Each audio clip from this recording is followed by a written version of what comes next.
はい、こんにちは。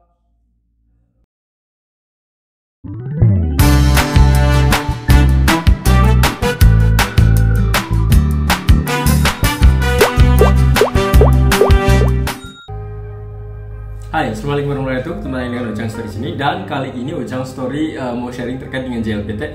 Karena mungkin kalian udah ngeliat kali ya JLPT di bulan Desember ini ya. Jadi hasil dari ujian JLPT yang Desember 2002 kemarin itu ada di tanggal 23 Januari tahun 2023. Dan hasilnya kalian bisa cek sendiri ya. Jangan lupa ya ketika kalian nanti ngecek hasilnya itu masukkan nomor registrasi kalian atau nomor nomor peserta kalian, dan yang kedua adalah nomor password kalian. Ada beberapa yang nanyain passwordnya gimana ya. Jadi Ojang nggak tahu ya kalian ketika daftar pakai passwordnya seperti apa. Jadi pastikan lagi seperti itu. Nah, selanjutnya Ojang ngomongin seneng banget hari ini, meskipun ya ada sedih juga, ada juga sih ya. Jadi senangnya adalah seperti ini. Ojang beberapa waktu lalu itu ngajar di perusahaan di daerah Bekasi seperti itu, dan istilahnya Ojang dalam waktu sekitar 4 bulan kali ya. Jadi sekitar 4 bulan itu ngajarin orang-orang yang belajar N5, dan mereka wajib lulus N5 ya sebenarnya. Cuma gagal 2 orang ya dibilang sedih sih, sedih juga ya. Tapi ya mau gimana lagi gitu, shogana ya. Tapi Ojang udah melakukan yang terbaik seperti ini. Dan dari 10 orang itu 8 orang yang telah lulus, dan Ojang sangat terima kasih kepada mereka ya. Karena itu usaha mereka juga, dan ya sedikit mungkin ya dari usaha Ojang juga ngebantu mereka dengan beberapa treatment ataupun kiat-kiat yang Ojang lakukan di dalam kelas, sehingga mereka juga ngikutin, dan akhirnya ya alhamdulillah gitu 8 bisa lolos. Dan untuk nilainya sendiri beragam ya, dari yang nilainya yang giri-giri, yang istilahnya nilainya itu pas Ojang itu sekitar berapa tuh, 85 kali ya, mungkin ada 85, 87, itu juga ada yang 90, dan yang paling gede itu kalau nggak salah tuh sekitar 136, itu yang paling gede dari total kalau nggak salah tuh sekitar 180 ya. Jadi menurut Ojang ketika nilai dia 136 tuh luar biasa banget gitu. Kenapa? Karena beberapa teman-teman di sini mereka tuh belajar bahasa Jepang ya dulu, tapi karena mungkin bisa jadi sekolahnya itu kan mereka kan kebetulan ya mereka generasi COVID, jadi kan kebanyakan online dan lain-lain. Jadi mungkin mereka belajar sendiri ya, ataupun bisa jadi belajarnya cuma beberapa bulan habis itu udahan gitu, seperti itu. Jadi setiap sekolah berbeda ya untuk kurikulumnya. Nah yang pasti Ojang sangat senang banget mereka pada lulus ya. Terus Ojang mereka bisa lulus itu seperti apa ya, ini bukan berarti wajib kalian lakukan ya. Cuma menurut Ojang ini adalah salah satu treatment yang Ojang lakukan agar mereka lulus JLPT N5. Dan salah satunya ketika Ojang ngajar di kelas adalah pertama adalah perkuat hiragana dan katakana. Dalam waktu 4 bulan itu Ojang memperkuat hiragana itu dari bulan ke-1 dan bulan kedua ya. Lama banget. Nah mungkin ada yang nanya, bisa jadi seperti itu. Jadi untuk Ojang itu untuk per minggunya itu per minggu ya, jadi per minggu ngajar ke mereka itu sekitar 2 kali ya, seminggu itu 2 kali, jadi satu pertemuannya itu 4 jam, jadi 1 minggu itu 8 jam, 1 minggu kurang lebih 8 jam ngajar ke mereka ya. Dan dalam waktu 4 bulan, kurang lebih 4 bulan itu jadi selesai gitu programnya ya. Totalnya mungkin sekitar antara 140 sampai 160 jam kali ya, bisa jadi seperti itu. Pertama, saya ulangi lagi ya. Jadi perkuat hiragana katakana. Jadi dalam waktu istilahnya 2 bulan itu Ojang perkuat hiragananya, hiragana lagi ya. Jadi mulai pengajarannya kalau Ojang biasa melakukan asosiasi. Jadi misalnya huruf A ini mirip dengan apa, terus-terusan seperti itu. Biasanya satu pertemuan Ojang bisa ngasih 15 sampai 20 huruf biasanya ya.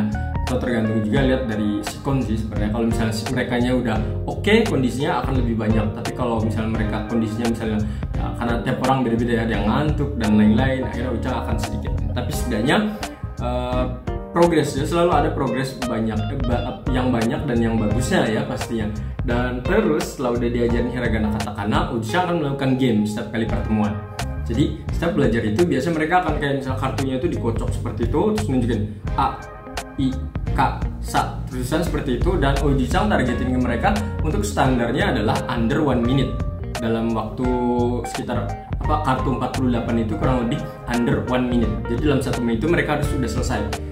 Dan alhamdulillahnya hampir semuanya kalau nggak salah itu under 30 second ya. Dalam waktu 30 detik mereka tuh sudah bisa baca hiragana katakana. Karena kalau menurut Ojang, kalau mereka udah under 30 second itu artinya baca hiragana pun sudah lebih cepat dan bagus. Dan Ojang praktekkan juga untuk ke katakana. Meskipun untuk katakana sendiri kalau menurut Ojang agak susah kali ya, dalam artian agak susah tuh gini, karena katakana itu kan jarang muncul juga. Tapi Ojang ya tetap mastiin gitu ya. Jadi setidaknya mereka harus hiragana katakana bisa. Itu yang pertama. Yang kedua adalah hafalkan kotoba. Jadi kalau Ojang itu misalnya nih, hari ini memang kita belajar babnya bab 2, tapi tetap kotoba itu Ojang setiap kali pertemuan wajib mereka itu store hafalan. Store hafalannya adalah seperti ini. Mungkin mereka tidak datang ke Ojang misalnya tabe mas, makan, nomi mas, minum dan lain-lain seperti itu. Tidak. Tapi Ojang minta, minasang, minggu depan kalian hafalkan bab 3 ya. Nah, ketika mereka menghafalkan bab 3 seperti ini, otomatis mereka di rumah akan ngapalin bab 3. Nanti ketika pas pertemuan, meskipun saat itu kita belajarnya masih bab 2, tapi mereka wajib bab 3 itu kotobanya sudah harus dihafalkan. Nah, pastinya link dari kotoba-kotobanya Ojang akan kirim dulu ke mereka. Nanti mereka tinggal nge-download. Nah, ketika dicek itu seperti apa, Ojang tidak ngecek satu persatu. Karena apa? Kalau misalnya Ojang cek satu persatu, itu jika nggak kekuru, butuh waktu banyak. Artinya kalau misalnya satu orang aja misalnya bisa 5-10 menit misalnya, terus ada 10 orang sekian, itu kan jadi banyak banget ya. Jadi Ojang nggak pakai yang seperti itu, tapi Ojang pakainya adalah suruh hafalin. Nanti ketika pas nextnya itu Ojang akan langsung cek kotoba tersebut. Jadi misalnya ada 10 soal, 5 soal itu dengan bahasa Jepang, misalnya 1 tabemas, 2 nomimas, 3 kangaimas, dan lain-lain. Nanti ke nomor 6-nya itu Ojang akan balik dengan bahasa Indonesianya. Misalnya sepeda, mobil, kereta. Nah, nanti mereka jawab. Jadi mereka akan jawab. Jadi di sini mikirnya pakai bahasa Jepang juga dan juga bahasa Indonesia. Kenapa seperti itu penting? Karena menurut Ojang ketika mereka menghafalkan kotoba baru itu sama aja mereka menginstal, kayak komputer itu diinstal kotoba-kotoba barunya. Ya. Kenapa nggak praktek saja? Ketika praktek tuh karena nanti mereka belum siap, ya nanti kan agak lama ya. Jadi menurut Ojang lebih baik mereka diinstal dulu di situ. Jadi ketika mereka ngapalin dulu, ketika ada bab tersebut muncul, itu dikeluarin lagi. Selain di otaknya tuh kotoba-kotoba tadi itu dipraktekin lagi. Itu yang menurut Ojang baik gitu ya. Makanya hafalkan kotoba seperti itu. Nah, gimana dengan orang-orang yang nggak mau menghafalnya? Ini agak susah ya ketika ada orang-orang yang nggak mau menghafal. Ya karena balik lagi gitu. Ketika kalian pengen hasilnya bagus, otomatis usahanya juga harus lebih.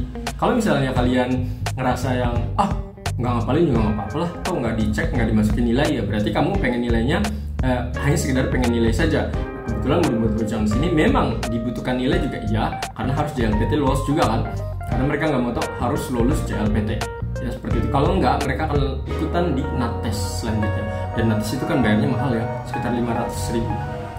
Ojang sih tidak menyarankan ya kalau misalnya kalian tidak butuh-butuh banget. Lanjut lagi, yang ketiga adalah kanji. Untuk kanji ini Ojang ngajarnya adalah sekitar 110 kanji. Mungkin beberapa data itu sekitar 103. Tapi Ojang pakai salah satu buku dan bagus banget menurut Ojang. Itu bukunya dari, bukan buku sih, kartunya itu dari produksi dari Sakura. Ya mungkin bisa dicek nanti di bawah di deskripsi. Nah, Ojang pakai kartu kanji tersebut nanti diulang-ulang seperti itu. Biasanya Ojang setiap pertemuan itu diajarin satu paket nyebutnya ya, satu paket atau satu set. Itu jumlahnya totalnya itu ada 11 set ya, atau sebutnya Ojang 1 week, 2 week, nyebutnya seperti itu, atau week pertama, week kedua. Nah, Ojang akan ngajarin biasanya per pertemuan 10, per pertemuan 10, dan terus-terusan. Dan di minggu selanjutnya kita terus-terusan review seperti itu ya, sampai terakhir terus-terusan review seperti itu. Dan alhamdulillah dengan cara seperti itu mereka akan terbiasa dengan kanji. Ojang tidak ngajarin mereka dengan yang ini ongnya seperti ini ya, ini kungnya seperti ini ya. Ojang nggak ngajarin seperti itu. Jadi Ojang lebih condong langsung ngajarin saya ini apa, nihong aja, nihong aja. Enggak yang ini dibaca nichi, enggak seperti itu ya.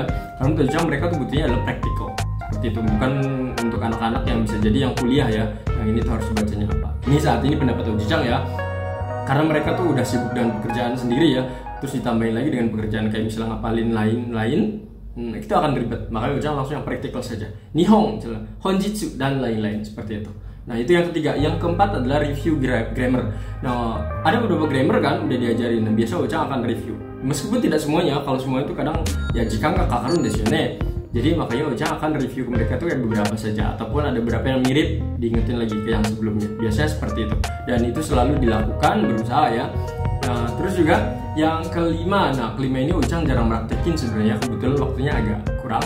Untuk yang kelima di sini, Ojang adalah menyarankan untuk memperbanyak latihan JLPT. Nah, mungkin di luar sana kalian banyak menemukan buku-buku soal JLPT. Itu akan bagus sekali. Kayak kita tuh belajar kalau misalnya mau kuliah itu ada yang namanya buku SBMPTN ataupun SNPTN.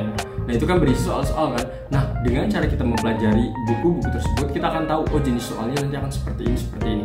Itu saran Ojang sih agar kalian lolos JLPT, dan ya kayak menurut Ojang ya 8 orang ini bisa lolos seperti ini. Moga yang 2 orang juga nanti ketika mereka ikut ujian yang NATES itu bisa lulus juga. Tapi untuk 2 orang ini sebenarnya Ojang dari awal tuh udah ada perasaan sih, dalam artian tuh gimana ya, anak ini susah banget nih gitu ketika diajarin. Kan ada kita berapa seperti itu ya. Ya Ojang di awal-awal minta bantuan dari mungkin anaknya, bisa jadi dia nggak begitu termotivasi, dia juga nggak begitu suka, mungkin nggak tahu pentingnya bahasa Jepang apa di awal. Meskipun kalau dibilang ya kamu lah yang jadi guru yang ngingetin, udah diingetin gitu, tetap aja gitu. Kalian setiap mingguan ketemu betapa pentingnya belajar bahasa Jepang gitu untuk kalian saat ini yang bekerja di perusahaan Jepang gitu. Tapi ya gimana sih kalau kita nggak punya kayak keinginan untuk apa ya, hasilnya bisa gitu, atau keinginannya tuh kurang gede gitu, pastinya juga hasilnya nggak begitu gede juga gitu. Dan ya akhirnya hasilnya seperti ini ya. Tapi menurut Oji-chan beberapa treatment yang Ojang lakukan sudah dilakukan ya, meskipun ya hasilnya berarti masih kurang gitu ya. Jadi dulu tuh dia tuh kayaknya tuh kalau nggak bisa tuh nanya, kok nanya yang orang nggak bisa juga gitu. Dan Ojang kan ya, lah kenapa nggak nanya yang bisa gitu, ataupun nggak nanya ke senseinya aja gitu ya. Akhirnya dari tempat duduk itu udah diganti ya, atau kalau nggak diganti tempat duduknya, itu kanan kiri anak tersebut harus diisi dengan anak-anak yang pinter dan juga banyak omong. Atau bisa jadi kemampuannya biasa tapi banyak omong. Kenapa Ojang menyarankan seperti itu? Karena kalau biasanya anak bodoh ini, biasanya dalam artian ya anak yang kurang bisa ya saat ini, itu nanya ke orang yang nggak bisa juga. Mungkin ngerasa aku nggak bisa, dia juga nggak bisa, nanya ke dia aja lah gitu. Dan itu sering Ojang ketemu juga di kursus-kursusan seperti itu. Ingat, jangan, kalau kalian nggak bisa, tanya ke yang pintar. Malu, jangan malu ya, karena Ojang selalu bilang ke kelas sensei, siapapun yang pintar itu, ingat ya, kalau kalian yang pintar terus ngasih tahu ke temannya yang bodoh, ya itu nggak akan rugi, justru kalian akan pintar lagi gitu, 2 kali lipat. Dan ingat, kalian saat ini posisinya bukan anak SD ataupun SMP, SMA yang kalian tuh butuh nilai, tapi kalian tuh bener-bener yang harus bisa. Levelnya adalah bisa, bukan untuk nilai itu, tapi levelnya adalah untuk bisa. Jadi ketika kalian ngasih tahu, otomatis kemampuan kalian akan bertambah seperti itu. Nah, Ojang makanya selalu bilang ke mereka untuk ya bantu ke temennya. Ya, mungkin itu saja cerita dari Ojang terkait dengan 8 dari 10 murid Ojang yang lulus JLPTN 5. Semoga informasi ini bermanfaat. Assalamualaikum warahmatullahi wabarakatuh. Bye bye.